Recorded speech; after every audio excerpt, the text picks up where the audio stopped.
And so here we are. It's a wonderful Sunday. It is an immaculate Sunday. You know, I think we're excited because we got 20-degree weather coming up this week, which is amazing considering what we've been suffering. Yeah, I'll be out there in a t-shirt and shorts. You know what infuriated me yesterday? I went to Dunkin' Donuts yesterday morning, okay? And I'm sitting there, I'm waiting in the line, man, and I see this child come out like he just got out of basketball practice in shorts, and I'm like, yo, what are we doing, man? But I used to be that kid. You know what I mean? I tried to be that kid for like a week, and I was like, why am I doing this? You know, sweatpants.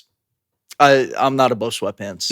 And then joggers fell into fashion when I was in high school. Godsend, dude. We're all wearing joggers, and I felt fashionable. You know, I was blending in.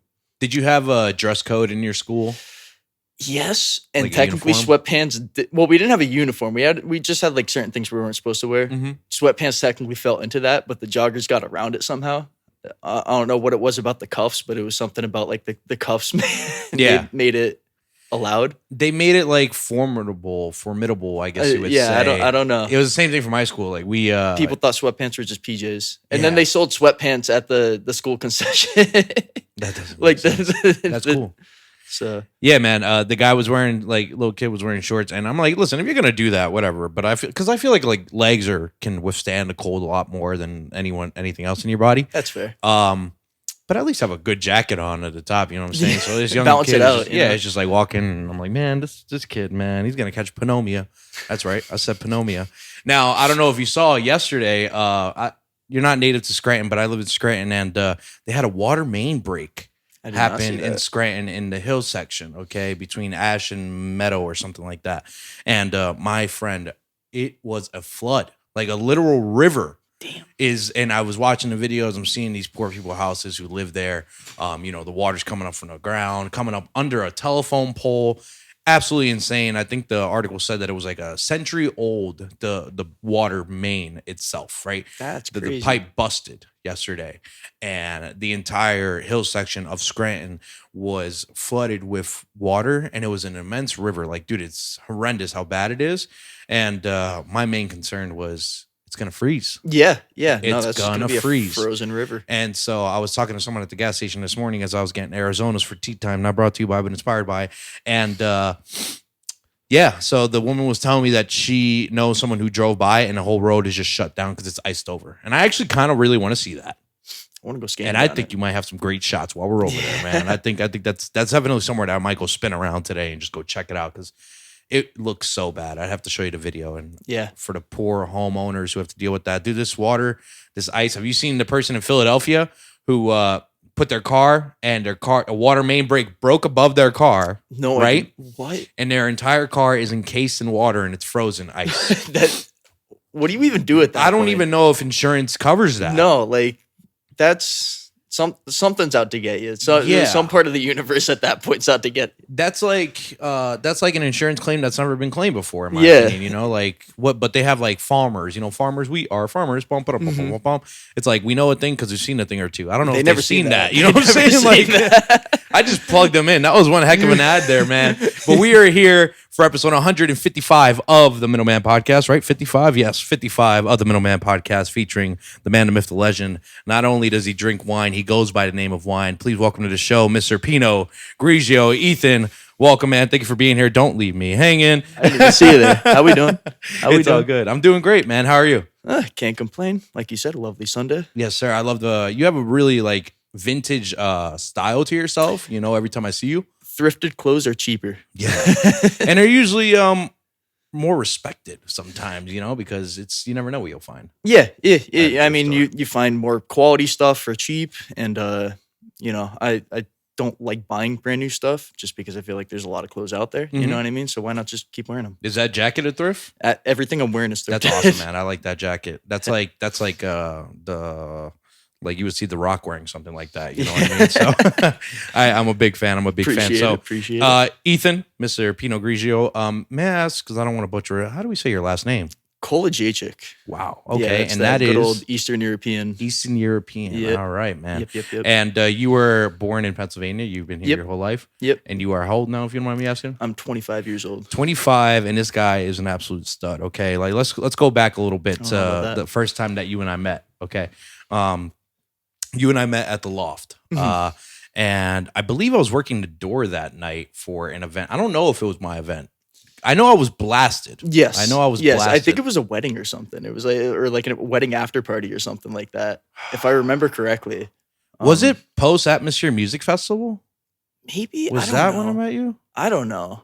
I'm trying to remember because wasn't it a 90s party or something? It might have been the 90s I think party. It might have been the 90s party. Most definitely. It was a 90s party. And, you came in and you had two of your other pals with you, correct? Yep. And your buddies were pretty turned up. Yeah. And I was DD that night. Yeah, they were pretty turned up. But, honestly, because of them being so turned up and having a good time, we ended up having a conversation. And next thing you know, you're snapping photos and you're like, oh, check out this cool shot I got of you. And, it was a great time, and I was like, no, this guy Ethan, he's a stud. And then we ended up, just exchanging social media. And I'll say from like the first interaction and the first time I met you, your social media page has grown immensely. Like, you've I mean, it's basically new to be, relatively speaking. Yes, I mean, I haven't been on Instagram for maybe more than 2 years. Okay, 3 years, like at least regularly, Mm-hmm. So I was a big Snapchat user, and then Instagram kind of became a big thing with my friend group. So I was like, all right, we got to start using it. Yes, sir. So, and, I was taking a look through your Instagram and, you got some posts going all the way back to 2022.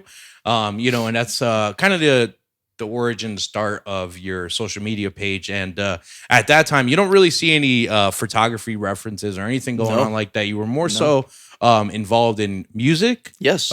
Creating music, or just, trying to learn how to play an instrument? Creating music. I tried to learn how to do my own producing for a while.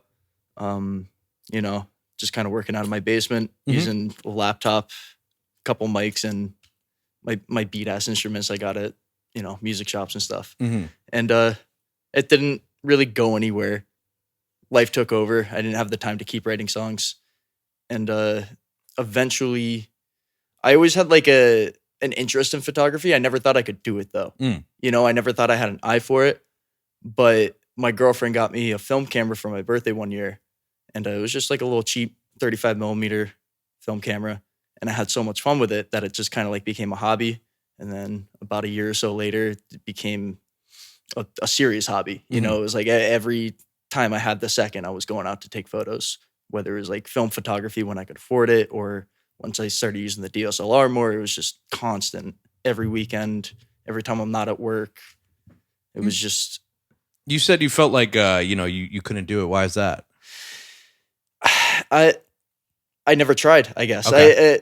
When I was a kid, my mom used to buy me disposable 35 millimeter cameras when I go on like summer camp and stuff. Those were awesome, weren't they? And they were great. Yeah. And she never I still don't have them developed. They're all sitting in a drawer. Really? And I really want to know what's on those. But after like 9 or 10 years old, I stopped doing it, Yeah. I stopped taking interest in it aside from looking at photographs. So I always had an interest in cool looking photographs, but I never, like I said, I never thought I had like the eye for it, I guess. So you still have these disposable cameras. I really want to know what's on them. Why haven't you done it? Money. Okay. I was gonna say, listen, I'll fund that project. I have probably 20 some rolls of film that I shot just in the past couple months that I didn't even get developed yet. What is the cost to develop something of that sort? I'm unfamiliar. So it depends on the lab. Some labs do sales. There's a lab in Pittsburgh I really like that I really want to mail my stuff to. That I think on Tuesdays they do like $10 rolls or something. So send a couple rolls in. Mm-hmm. But I don't know. I love film photography. I love the workflow around it. I love when I get my images back, how much character they have, and there's aspects that I didn't predict. Sometimes I get like light leaks and things get messed up, and I love that. I love that about it. It's like a gamble. I just wish I had the money for it. You said a light leak. Is that what is that exactly? I think I know what it may be, but I want to hear what you got to say about it. So a light leak is it could happen when you obviously when you put the film in the back of the camera, you have to open the door and shut it. Yeah. There's a seal going around that door. Sometimes those seals aren't the best with older film cameras, so you could get light leaking through the back of the camera. It'll expose the film a little more, and you'll get maybe like streaks or Really? Light flares and like it could almost add effects.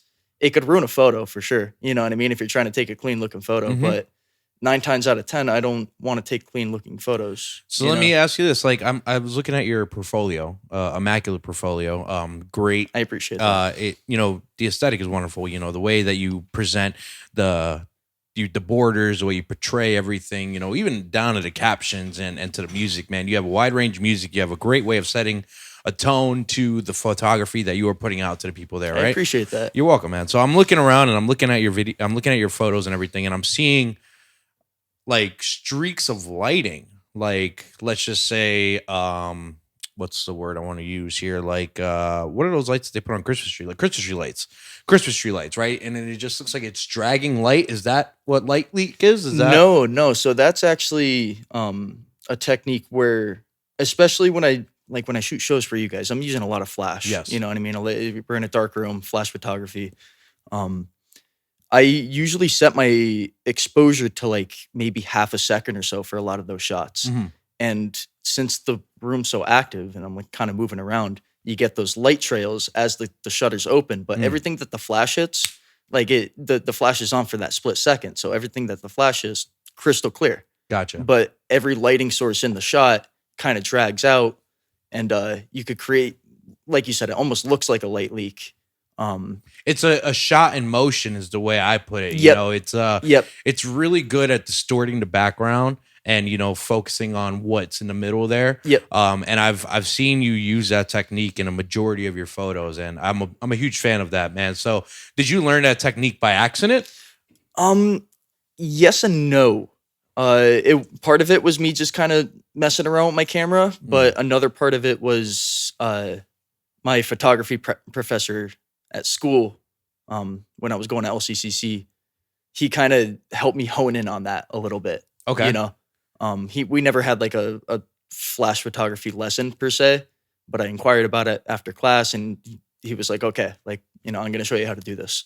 So let's go back a little bit, right? Because we're jumping around a little bit. I know we were talking about the music and the music aspect of it. And, you know, 2022, you're doing that. But then you kind of just, life happened, right? Yep. You said life happened. So it's still something that you're capable of doing, picking up a guitar. Yeah, I still do it. Were you writing your own tracks? Yes. And have you published any of your own tracks? One.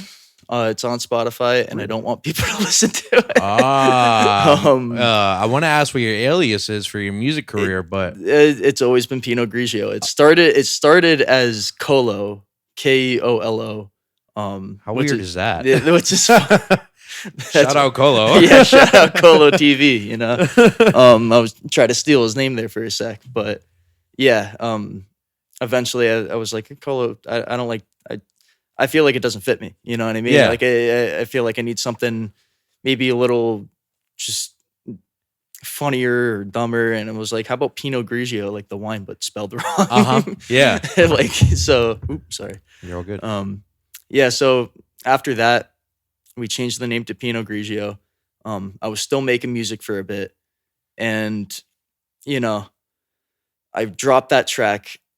I wasn't proud of how it sounded, like on a production level, but I was like, I just want to get something out there.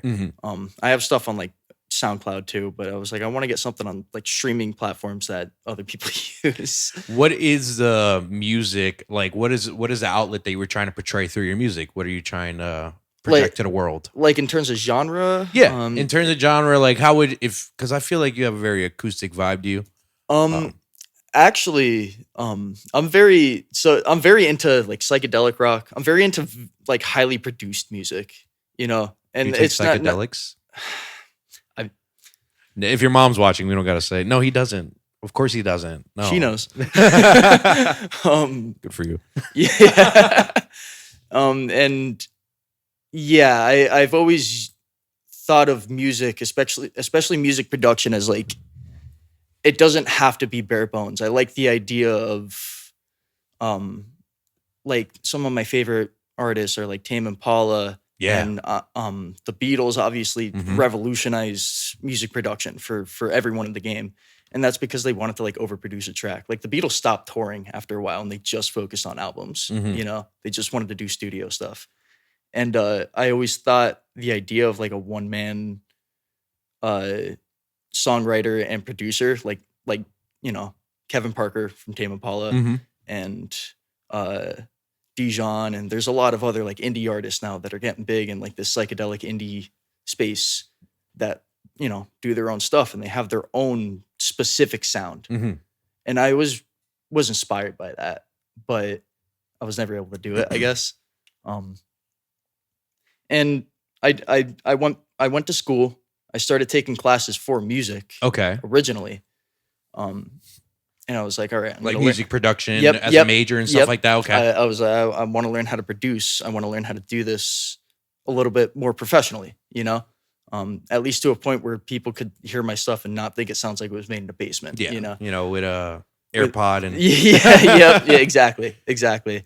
So, as a prerequisite class before I could start my music classes, I had to take a intro to graphic design class, basically. Okay. Kind of how to use like Photoshop and InDesign and like some of the other Adobe programs. And I like fell in love with it immediately. I didn't think I was going to like it. My professor, Keith Kratz, shout out Keith. He was cool. He really kind of opened my eyes to visual media. Okay. Opposed to auditory media. And then after the music program a little bit, I was like, I don't know if this is like the best way to spend my money. Like, I don't know if anything's going to come out of this. Yeah. I switched over to graphic design, and through that, I started taking photography classes, and that's when, my eyes kind of opened up to, the world of photography. I love that, man. I did see in your Instagram, you are it says photographer and designer. So, you design logos for people potentially, stuff like that. Yep. Yeah, no, I've taken classes for it. Very, very amateur. Okay. But I've done projects like I want to design like maybe photo zines in the future. Okay, what's that? I'm unfamiliar. Basically, it's just a small photo book, like a photo magazine. Okay. But you could incorporate different styles into it. It doesn't have to be just about the photos. Like sometimes a published photo book is very, each page is just a photograph and they're very clean looking. With a zine, some people get very creative with them. You could add different types of design, incorporate it into the photography. Cut out shots, stuff like that. Yep. Yeah. You could do collage work and stuff like that. And that's a project I really want to, I kind of started putting something together a few months ago, and it's right now it's on the back burner. Yeah. But that's something I want to. Would you consider it as like maybe starting your own magazine in a sense? Is that what you're? So maybe in the distant future. Yeah. That could hopefully be where I end up. Is I want to either that's where I want the Dry White Productions kind of idea to go. Dry White Productions, I love it, man. So Dry White Productions started as I wanted to produce music and tag my music and stuff as Dry White Productions, and if I started making my own album covers, put that on there and stuff. And I realized I could kind of incorporate that into like any art I do. So I want to start doing photos and music videos and stuff under the Dry White production name. Yes. And kind of start that as just my art brand, So you've had that name for quite some time, but now it seems like it's established, published. You have it as your Instagram photo profile. When you texted me, that is the image that I saw was your logo that you designed there. I'm assuming you designed it, correct? Yep. And let's describe the logo to the people. We're gonna overlay it for them. But what were you showing there in that wonderful logo you got there? So it's basically I tried to merge a wine glass with a record player. I wanted to give the idea of like you have the record in the middle, it's on your turntable, and you have the arm in the middle, but it also makes a wine glass because I'm drying white. He's Pino. So I'm Pino Grejio. Yeah, man. So that's where that idea came from, and I definitely take a lot of motifs from 70s design, 80s design. Kind of simplistic. Fat line work, I use Helvetica a lot, like some of the older, like just kind of sterile looking fonts. I like old company logos, You know, I like looking at old like 70s company logos. You're an old soul stuck in a young man's body, man. You definitely are an old soul stuck in a young man's body. Michael, were you going to say anything? Did you mean to drop that? Michael just drops the mic whenever he feels like it. No, man. I think that was valued input, you know? It was. He just drops the mic. It was just a mic drop moment, you know? No, like, so what I want to say about your photography and your work, man, credit to my partner in Atmosphere, Drew Chase. He described, he's like, dude, Ethan is like the freaking Michelangelo of this thing, man. Like he's really giving you some really high praise, and he's like, no, it's not a good comparison for you. You won't accept that as a. He won't accept that. Well, dude.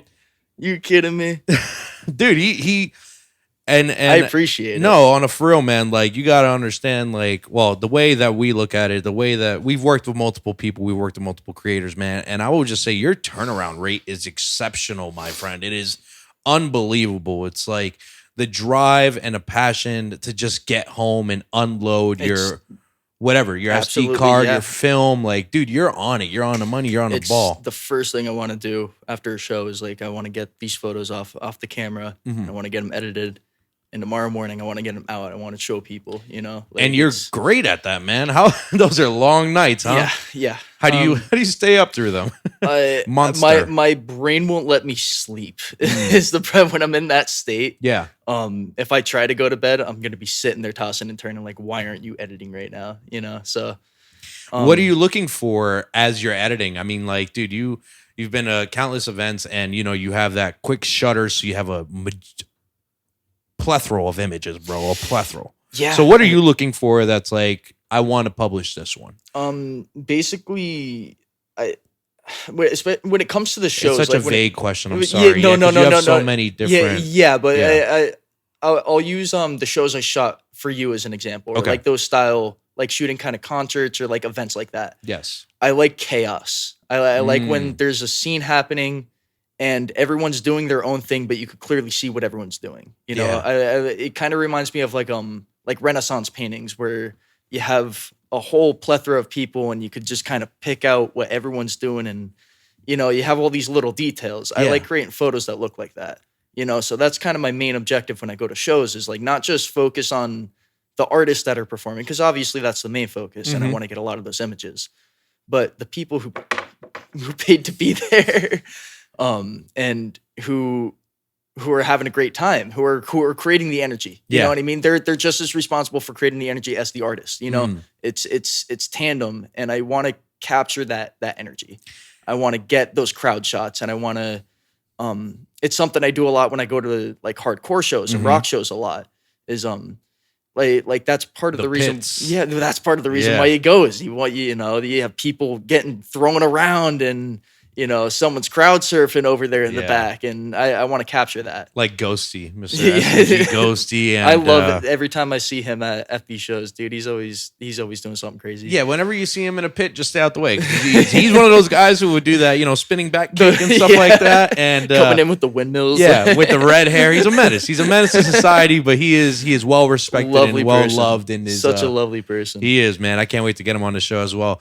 I want picking him out in random photos. Like, I'm just at a show and I'm like, hey, I recognize that guy. It's easy to pick him up because of the hair, man. He's such a distinctive character. He's always got the glasses on too. Yeah. Like, he's a great dude. But I want to go back and talk about, you were just talking about how you want to capture everything in a room, whether it be crowd, artistry. Just, I like that Renaissance comparison, and I can literally picture exactly what you're talking about. It's and that's what I'm saying, bro. Like, you have such a great way of keeping your new age, but your old style is so slick right now, bro. It's like you are the thrift store of photography, and I mean that in the kindest way possible. That's like I'm telling you, no, man, I appreciate. I'll take that as a compliment any day. The way you portray it, man, is just it's wonderful. So there's an image that that was from our Christmas show.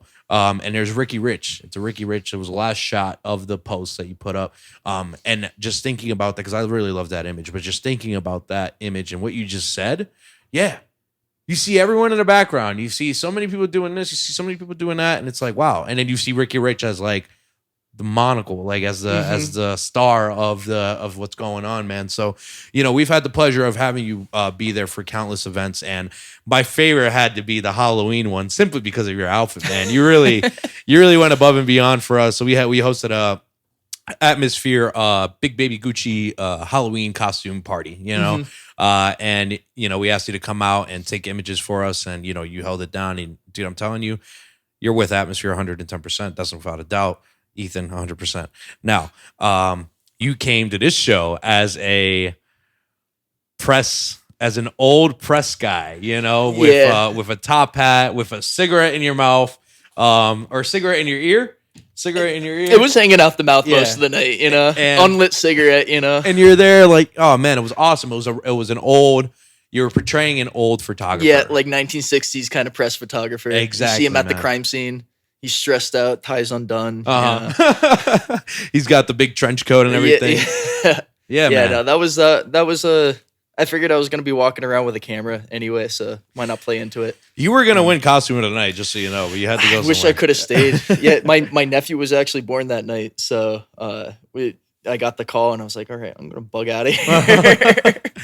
Big family things happening, but I really wish I could have stayed, because that was a fun party. That was a really fun party. It was a great night. Everyone had fun costumes, man. Yes. I was Jurassic Park. That's what I was. I was the man who survived. The dinosaur hat and everything. It was awesome. I was portraying a safari guy who got attacked by a dinosaur, but I ended up killing the dinosaur. So I wore the dinosaur as the head. It's great. And I had a ripped Jurassic Park t-shirt, man. Yeah, it was a great time, man. So, we are so ever grateful for you being at our events, man. And like I said, you do a great job of capturing just this old style. And I want to talk about outside of events now. So let's talk. So in events, we know what you're looking for, right? Outside of events, you take a lot of aesthetically pleasing images, you have some collages that may maintain old style buildings. You have some collages that will maintain a blue and pink hue, and stuff like that. So when you're out there, you've been to Pittsburgh, you've been to Philadelphia, you've been to Wilkes-Barre, you're always with the camera, but what makes you want to pick it up and take the shot? Basically everything, a big part of it is color. Okay. Yeah. Obviously I thank God that I'm not colorblind. I see the world in full color, and I love it, and I appreciate it every day. So you think? What if the colorblind people? As far as I know, I'm not colorblind, but the way I see the world, I'm forever grateful for it. And I want to capture that. And I know that I don't see the world objectively. No one does, So I want to capture how I see the world. I want to capture the vibe that I get. You brought up like the pink and blue. Yes. I think you called it blink and blue. Yeah, I call it pink and blue. So that was actually like we had a crazy sunset. What was that, like 2 weeks ago or something? I don't know how it looked out here in Scranton, but back where I live in were those natural colors? Yes. You naturally no way. I don't know if I took a picture on my phone, but I know my girlfriend did. I could show you. It was just pink. Wow. And I like the idea of color schemes. Okay. I like reoccurring colors and uniformity. Some of my favorite artists outside of photography. I mean, I guess this kind of bleeds into photography, but like, you ever hear of the director Wes Anderson? He's wrote and directed some very, very particular looking movies. You know it's a Wes Anderson movie when you see it. Can you care to name off a few? Maybe I know. The Grand Budapest Hotel, Asteroid City, Dog or the Isle Dog. Nope. Not a single one of them has it. But all of those titles, I mean, they sound they're weird movies, but Fantastic Mr. Fox was another one that was big. He just has a very particular style. He's very he uses pastel color palettes, and a lot of his shots are flat. That's a big thing. A lot of his shots are flat. When he composes a shot, it looks like a painting. There's no depth to it really. You don't really have any shadows. Mm-hmm. You can't really tell how big or small anything is. It kind of looks just like I said. It looks like a painting, if you will. And I like trying to do that with my photography. Mm-hmm. I like trying to eliminate angles where you could kind of tell the depth of something. Like it just kind of looks flat, dead on. And I get it. You kind of like I said, it gives you that painting vibe when I'm shooting like architecture and, you know, just going around shooting street photography. That's kind of how I like to compose my shots. You do a great job doing that. As you're mentioning it, I'm just recalling a couple of the images that I saw on your Instagram. Like there's one where it's like the edge of like a triangle rooftop, but behind it is the sky being portrayed, but it all looks flat. Mm-hmm. I get what you're saying. You know, there's also another image that you have where I think it was a snowstorm, the blizzard. You have this little like figurine by the window, and then it was a little hula girl. Yeah, exactly. And then, you know, you have a lot of snow coming down, and it all just looks like you can't tell. You can't tell who's big, who's small, all that stuff, man. So no, I see exactly what you're saying, man, and you do a great job of your photography. So what do you use? What is your camera of choice? What is your weapon of choice? If you had to go to the gulag, what are you bringing with you? So I actually I have my I'm gonna move this over a little bit. So recently, since I've been testing some cameras, I've been bringing a lot of stuff with me. Nice. But my everyday, it's a Nikon D5300. This comes with me everywhere I go. Even work sometimes. You never know where you're going to need to take that shot. I like your lens. It's just a kit lens, but okay. I just carry 2 kit lenses with me. I do need more glass. New lenses is definitely like my next investment. Mm-hmm. But like I said, this comes with me everywhere I go. And tell us a little bit of I know you mentioned in episode 150. Tell us a little bit of a backstory about that camera in particular. It's been in the family for basically since the camera came out, like 2012. And eventually it was just like, you know, the family photography camera, like when we go on trips and stuff. And we just stopped using it as much. And my brother started using it for like personal reasons. He's also a very good photographer. He just doesn't do it that much. Mm-hmm. And it kind of gets on my nerves because he's good with like car photography. Okay. You know, he started when he got a WRX, he was like, all right, this is like my thing. That's usually what happens, right? Yeah. So he was using it for a while, and then he put it down. And I was like, all right, well, I got to start using it. You know, it's not getting any use. Mm-hmm. So after that, like I said, it came with me everywhere I went. And most of the shooting that's been done on that has been done in the past like 6 months, I'd say. Can you pull the microphone just a little bit closer? So sorry. No, so sorry. So that's my main thing. But I got some stuff that I picked up recently that I've been testing. Whoa. This is an old Minolta. That's fat. Yeah. Minolta 400 SI. It's an old film camera. It's actually one of the last cameras Minolta made before they got bought out by Sony. I don't think they ever made any digital cameras. I think they were just absolutely. Be very gentle with it. This is a relic here, man. Wow. Yeah, that came out I think in 1994. So this is film. So you know the only way you can see it doesn't have a digital display. Nope. Okay. Nope, not at all. And honestly, the autofocus on this works better than the newer Nikon that I have from 20 years later. Dude, that is so cool, man. And where'd you acquire that from? A thrift store? Where do you think? A thrift store? It's the only place I do my shop. Wow, man. That's awesome. What a great find. Oh, yeah. I think it was like, I want to say like $7, something like that. Yeah.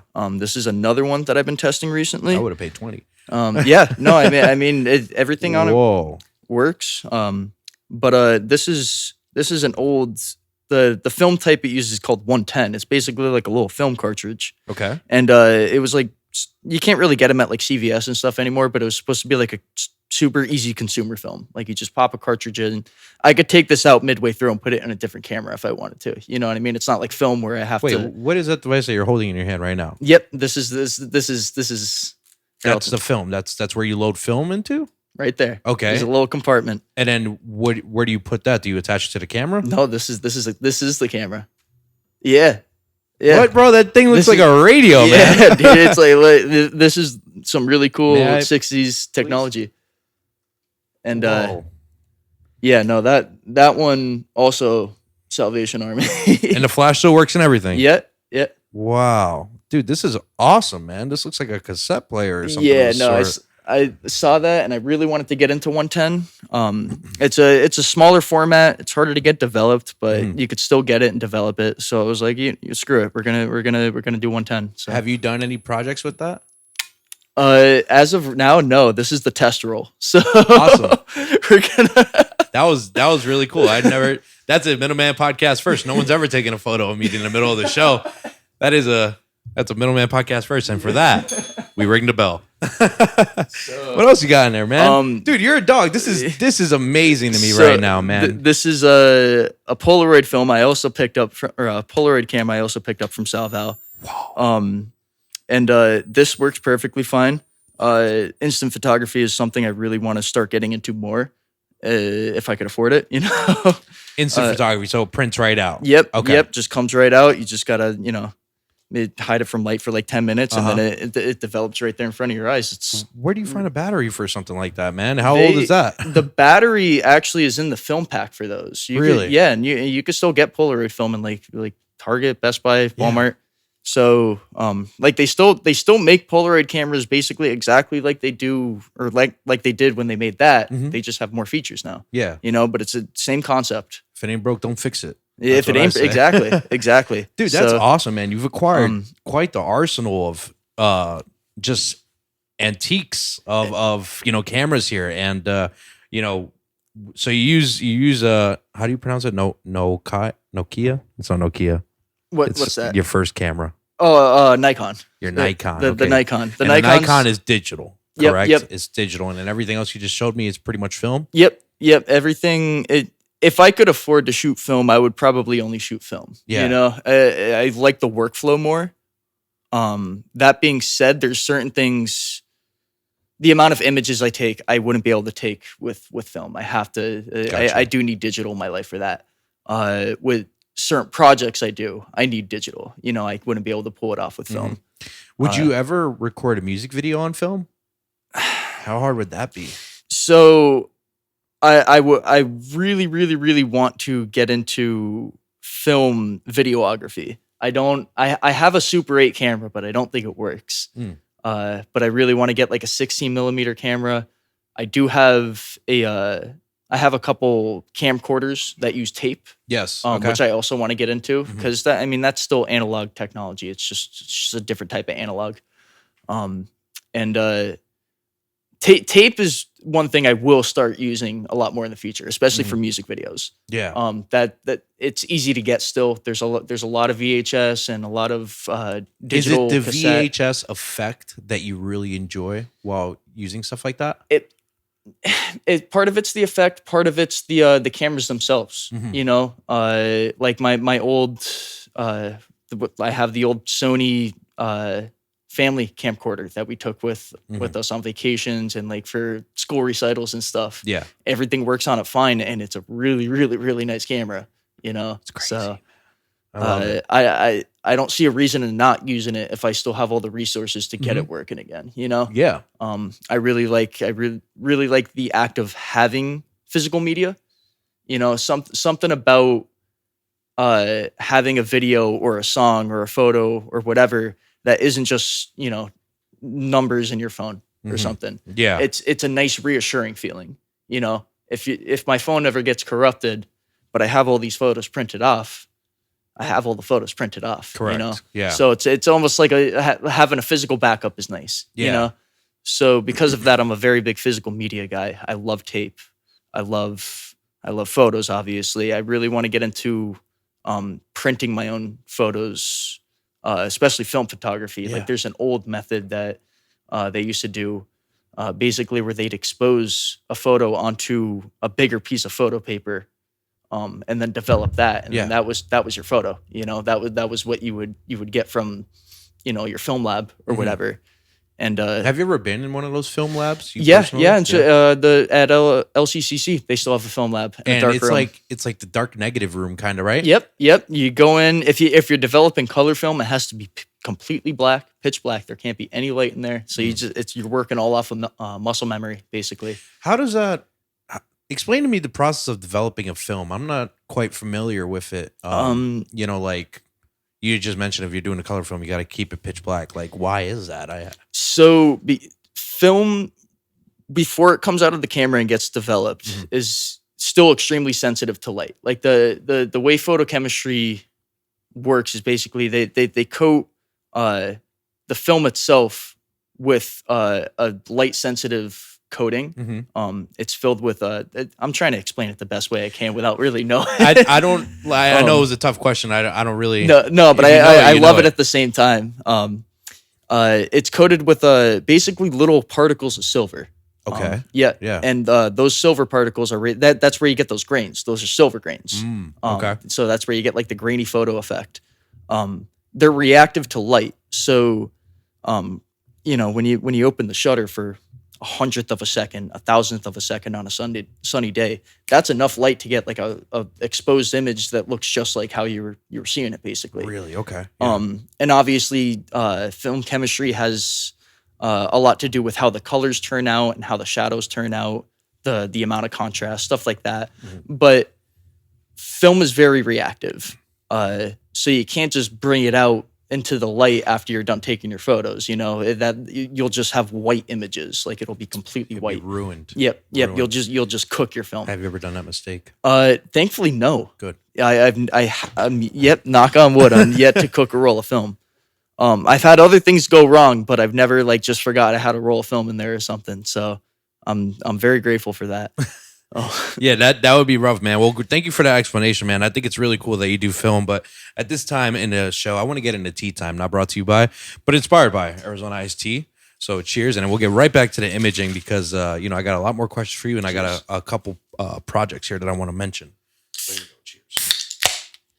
Michael, how you feeling, man? You feeling good? You feeling? Michael is also really fascinated with, just capturing stuff, whether mainly in a movie aspect. You were talking about that director. I was unfamiliar. This guy's shaking his head yes at every movie because he's a big movie buff, man. He's a great guy. He's the GOAT. He's the GOAT. He definitely does like weird looking movies just so that it's a Wes Anderson film. It's his style, exactly. Super symmetrical. Yeah, that's another thing that I really, really like about him is how the symmetry in his framing. He's so overly intentional with how he frames stuff and like the things he puts in the frame. I'll have to watch one of those movies. You have to. It sounds like it's something that I'd be into. So here we go. Welcome to Tea Time. Not brought to you by, but inspired by Arizona Iced Tea. Ethan, there are some questions in this pot. Please feel free to grab one piece of paper and hand it to me, or read it aloud and see what we get for today. Awesome. And that is not my handwriting. Therefore, it is Michael's question. Is the mic good here? Good? All right, word. You good, bro? You coughing? You dying? You gonna survive? Yeah, quit smoking.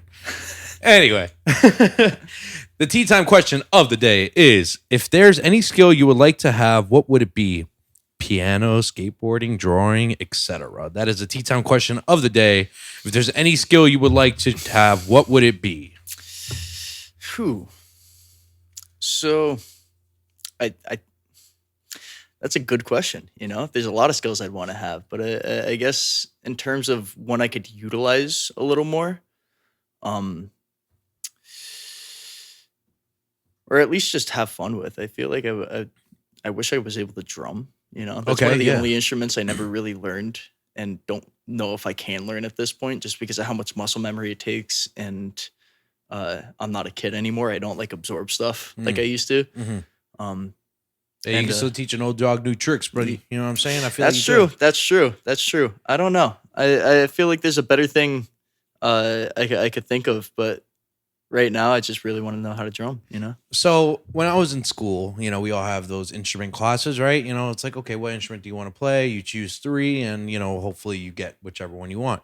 Obviously, I wanted to be drummer. Okay, drummer, trumpet, and something else was number 3, but in school, they wanted you to, in order to start learning the drums, they wanted me to do this. Tap your foot, right? Tap your foot. You got to keep the 4 on the floor. I had this teacher. Her name was Miss Thomas. Miss Thomas was a math teacher, and she smelled like cigarettes and dogs, and she would have a Monster Energy at her desk all the time. The best combination. Yeah, it's just sounds like my kind of gal. So,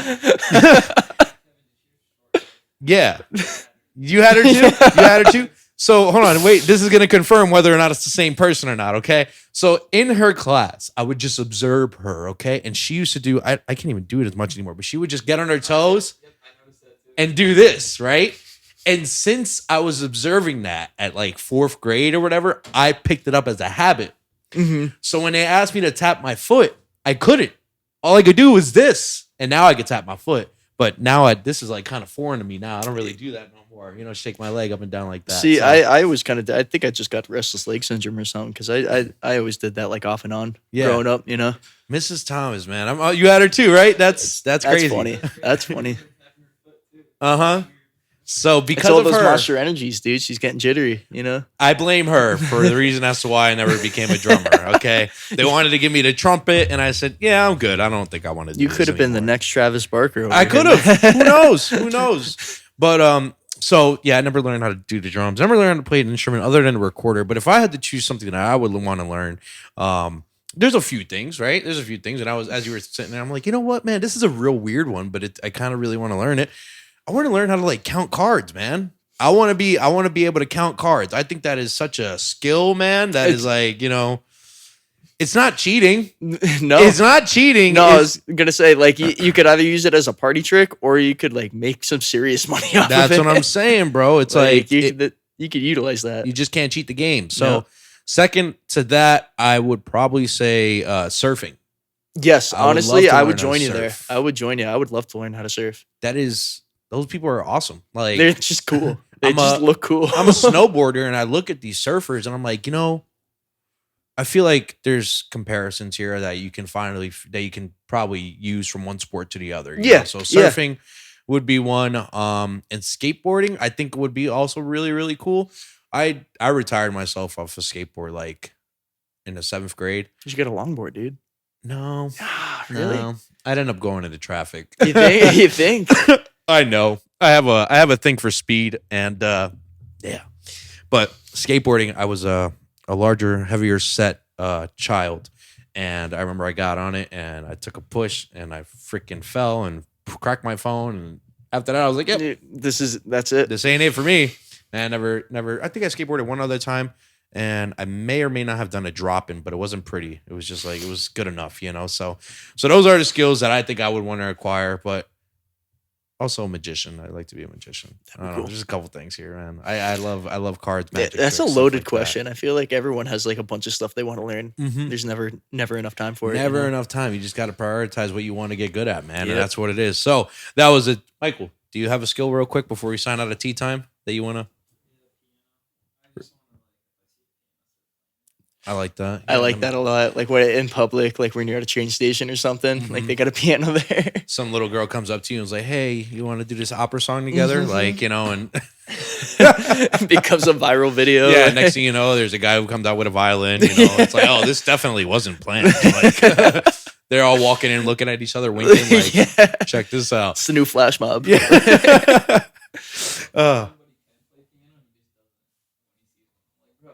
Cheers.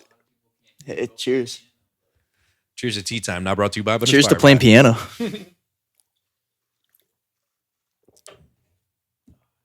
So, boys, I had the pleasure of inviting you out to episode 150, and you captured a barrage of photos for me. And yes, when you posted it, you made it into a moving motion, like a reel, you know, with multiple photos. Mm-hmm. And, you know, it was like from one shot to the other. If my hand was here, my hand was here, my hand was here, my hand was here, you know. And you had mentioned to me that was kind of a test run for something. So let me ask you, you went into that show with the intention of shooting something like that. Yes. Where did you come up with that idea of content? It's basically just stop motion animation. You just apply it to, you know, live action or like real people, opposed to like, you know, animating with like clay or figurines or something. Yeah. And when you're capturing and whatever you're capturing, just put it on a burst shutter speed and string the photos together. So I wanted to see how it could look and if it could look like it translates into motion or if it would just be like jittery and after I did it for you guys, I was like, okay, I think I could like actually like put a full project together, kind of making it look like motion, So like I said, I wanted to, I wasn't trying to like use the 150th as like a guinea pig, but I was I was like, I don't want to give them just photos. I want to try to do something here. Yeah. So like, I tried it. I thought it looked neat. Sent it over to you guys. And after that, a few months later, a friend of mine, his buddy that he works with needed a music video done. So I kind of ran the idea by him. I showed the one I did for you guys. And he's like, screw it. Let's do it. Yeah. Let's try it out. And it took about maybe 2,000 photos or so. I think in the video, there's maybe just under 1,000. Give or take. Just under 8,000? Just under 1,000. How long did it take for you to put that music video together? Real quick, that music video is Dope Sick by Raz The Sun. Thank you. Yeah, shout out Raz. Streaming everywhere you can stream music as far as I know. The music video took about, between, my day job and other projects, took about 2 weeks. Had to go back, shooting a couple times. And did you guys go to different locations? No, that was all in his little studio that he has. Yeah. And I wanted to really flesh out the idea, so I kind of tried new things in that style where I slowed down my shutter speed. I used colors over my flash unit at some points to kind of get different colored shots, different lighting. Used the slow shutter to get those light trails and kind of get like a trippy effect. Yeah. I wanted to try doing like kind of third person perspective shots, but in that stop motion style. And like I really wanted to see how far I could take it and keep it cohesive. You know what I mean? Like he actually, make it look decent, I guess. And there's a lot of sleepless nights. For about 2 weeks, I didn't sleep, but I got it done, and I was super proud of it. And he liked it, and I really want to do more work like that in the future. I like the project, man. I really, really, really had fun doing it, and proud of how it came out. It's absolutely wonderful. You guys should definitely check out that music video. Was that your first ever music video that you've ever done? Yeah, so that's the biggest video project period I've ever done. Yeah. Before that, it was just all photography for the most part. And it definitely opened up my eyes to new things that I could do, because I was never big like, I'm going to be a videographer, cinematographer or something. But I realized like, it's basically the same thing. You just got to kind of approach it a little differently. But I mean, when it comes to like framing my photo, especially since I'm shooting, like I'm not shooting a video, but when I'm shooting it like that, I really want to do more projects like that with the stop motion. I loved it. I was a huge fan. I had even showed it to Colo TV, and he was like, "Dude, that's awesome." He's like, "I never even thought about that." So you gave him an idea, and he had mentioned that he wants to do it with That's you. awesome. He wants to work with you in that. I mean, you've done it. You could take some lead. You two are both extremely talented at what you do. I was gonna say I want to work with him. He's really good. He's my guy. He's actually editing this right now. So just say hi to him. Hey Colo, how you doing? You're doing a great job, man. Hey, don't forget, put the Instagrams right here. Thank you, bro. Appreciate it. Appreciate it, bro. But yeah, man. So that music video is phenomenal, and there are some portions in that music video where it's recording. It's a video, and it's like a very VH1 effect, VHS, old style. How'd you create that shot? How'd you do that? So that all those shots were actually done on my with my phone, just on a gimbal. Really? So, yeah. Or a couple shots were like handheld. Dog. But, yeah. Yeah, those are just phone shots, and I edited them. I kind of put them through a couple programs, try to make them look obviously like they were recorded on tape. In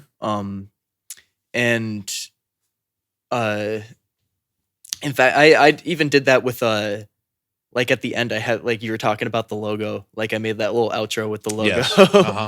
And I even put that through like the little VHS thing to kind of get like that audio degradation and like the haze on it. Big fan, man. Big fan. Wonderful music video. And I'm glad that, episode 150 was a test guinea pig for that. And it worked out tremendously because I was a huge fan of it. I watch it. I was going to post it this morning too on my story, but the music kept doing something weird to it. But I love it, man. It's a fantastic work that you do. And you always bring a great aesthetic to everything you do. So I want to just go over some of the images that you have here that I picked out on social media. You did a show at the Guildhall. Yes. And in those images, I really observed the light in motion that we were speaking about. What is the Guildhall and what were you doing there for that event? So Guildhall, originally called Jared's house, I think, because it is just a man named Jared's house. That's awesome. It's a startup hardcore venue. He hosts other artists there, but mostly hardcore and like heavy punk and metal. It's just a startup venue. He's done a lot of shows now, but it's just a really fun. It's basically like a house party, It's a house party with live music. I love the events he hosts. May I ask where the venue's located? Sawyersville. Sawyerville. Yeah, if I could, I wish I could give the exact location. Yeah, the exact location, but it's Sawyersville, and like I said, it is just his house. But he hosts some fantastic events. That's awesome. A lot of members of the hardcore community will attest. But that show I was shooting for a friend of mine. She's in a band called Crybaby Cult, and they were playing that night. And obviously, I just stuck around for the whole show. What a band name! But yeah, you gotta love that. Well, they're what a performance as well. I gotta say. So really, really, really, really fun show. And I really wanted to capture that energy. Like I said, I was talking about shooting hardcore. Yeah, the chaos. The chaos. There's people getting thrown across the room. Oh my. The lead singer of Crybaby Cult's crowd surfing across. Oh my. He's got a megaphone screaming. It's just a really, really, really fun, chaotic time. So I want to try to use the lighting to portray that without like getting a blurry image, I guess. So those shots were really fun to get. No, it looked like a great show. You did a part 1 and a part 2. And I'm guessing you're going to be there more often. Yeah, right? Yeah, as much as I can. I know they have another show coming up April 4th that I'm going to be there for. Crybaby Cult's going to be there again. So nice. I'm sure there's good. They just had an event last night. I wasn't there for it. But I hope to be there more in the future. You're doing it, man. You're doing it. And, I feel like people are really having appreciation for your art and your style, man. So keep at it because, you said it's been like 6 months since you kind of started this Instagram page. And really started like fleshing it out, Like I moved to Pittsburgh for a couple weeks with my girlfriend. Shout out Pittsburgh. Shout out Pittsburgh. Lovely city. And I bought another film camera from a thrift store when I was there. And, I didn't have a job for those couple of weeks when I was there. So I was like, screw it. We're just going to go out and, shoot photos while I can. I'm in a new city. I have a couple extra bucks. Let's do it. And after that, like once I got back, I was like, okay, this is all I want to do every weekend. And when I even bring the camera to work sometimes. Yeah. So it's how I make the time go by. It's how I keep busy. And people, are they calling you? Are they booking you? Yeah. No, like I said, I'm shooting for that show on April 4th. I did have a booking on Friday, but it was so cold. It was brutal. So we rescheduled that. But I have for Cody, for Raz The Sun, I'm actually doing a photo shoot for him tomorrow. So I should have some stuff coming out with him maybe in the next couple of days. Can you describe your dream photo shoot? Dream photo shoot, as in like who I'm shooting for? No, maybe what you want to capture most. Ooh. Like, you ever see the movie The Secret Life of Walter Mitty? Yes. And with the leopard. Yeah. The snow leopard. Yeah. Great movie. See, that's a good question. I think because there's a lot of avenues I want to go about in photography. You know, whether it's like the more creative, like the advertising and like doing photo shoots for artists and stuff like that. Like I love the curated thing, but I would love to just go on a photo walk around Europe and like just take the train to like a bunch of different cities and like, you know, just capture a bunch of architecture. Yeah. I feel like that would be on a therapeutic level that I would just feel so good after like doing that. Yeah. You know, I would just, it would that's a true vacation for me. It's like just take me to a bunch of historical places that have been around for like 1,000 years. Within the next 10 years, I'd like to see you in Europe. You know, I'd like to see you out there, at least to do that trip and fulfill that for yourself, man. Because that's just the architecture out there is immaculate. Beautiful. You know, it's beautiful. It's so pristine out there, man. It is extremely pristine. It's clean out in the streets. I've never been personally, but I know people who have been, and they just have nothing but great compliments. Like his older brother was in like Italy, and yeah, especially Italy. I'd want to go to France. Like I said, I just love old buildings. I love old architecture. Well, that's perfect. Let's talk about my next thing here. So you have this one photo shoot date. It's called the off season. The off season. This is recent. It's cold, snow, empty shooting, or excuse me, empty roads is what. So you know, it's an old building. I felt like you were trying to get an old aesthetic on the off season one. Like it's cold. Yes. No one's outside. No one's outside. You're finding buildings, and I mean, some of them they were even in operation looked like they were abandoned. Yep. Yeah. I mean, there was one building that was abandoned that I know that was in that little set. Actually, the idea behind that, like that day, the reason I wanted to go out and shoot that day was I was passing a basketball court by my house. It's the one that's the first photo. It's just covered in snow. You know, no one plowed it out because obviously we've been getting pounded. So, well, people have been using the court like pretty consistently through the winter. Like the ball heads are pretty. They're committed to my neighborhood, dude. They're always out there. Respect. That's respect there. Yeah, no, I mean I'm talking like 10-degree weather. They're out there in basketball shorts. Insane. So I saw it just covered in like 3 feet of snow, and I'm like, all right, I want to kind of go out today and shoot areas that no one can use right now because it's the off season. So like the basketball court, there's a baseball field that I stopped at, took some pictures at. The ice cream parlor that was closed for the season, obviously.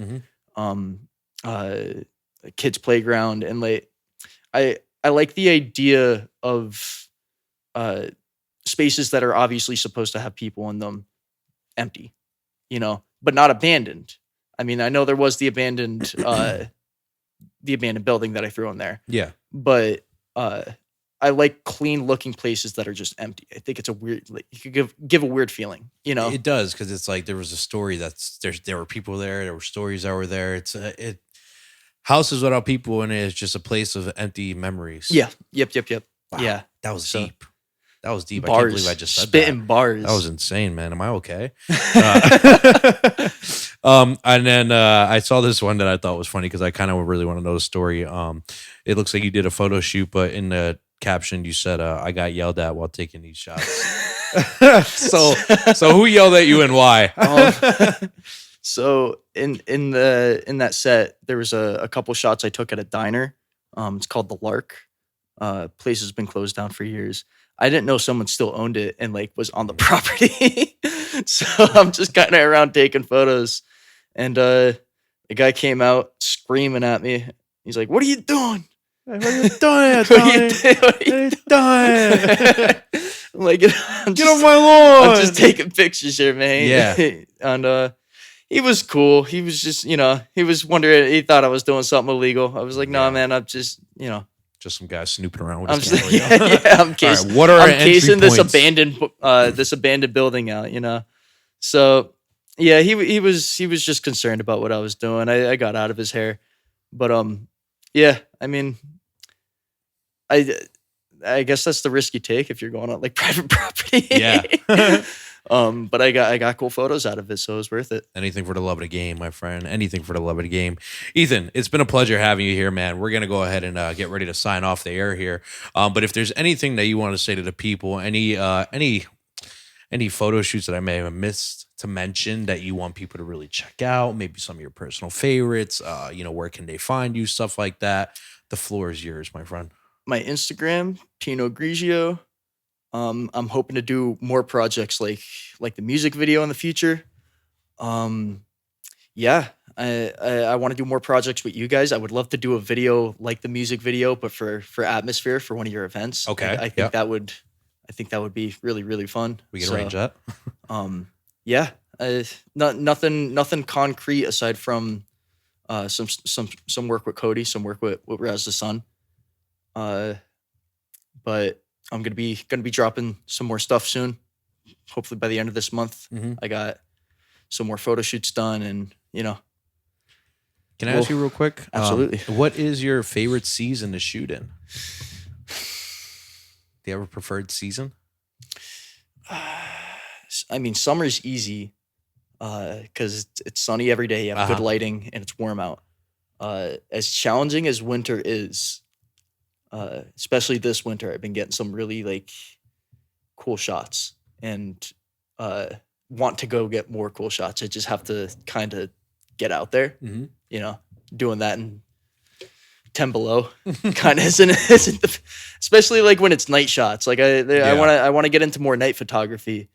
And it could be really hard to want to go and do that when it's -15. I don't blame you, buddy. I don't blame you. It's cool out there. But winter, I think can create for some cool, I guess vibes. Yeah, is the best word I could use. Maybe not the best word I could use, but you get the atmosphere. No one's out, so you could kind of focus. I shoot a lot of architecture. Mm-hmm. See, in the summer, I shoot a lot of street photography, and I try to shoot a lot of people because everyone's out, everyone's doing stuff. I like capturing candid moments, like how I capture the events. I want to do that just out and about in the street. Mm-hmm. But in the winter, it's you get this whole different vibe of the world slows down, and you could really focus on what's around you.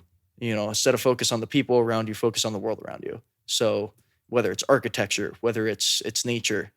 I mean, it could be something like how pretty the sky looks at that given time. Mm-hmm. It's just extra blue right now, or extra pink or something. Yeah. Yes, sir. Yes, So- sir, man.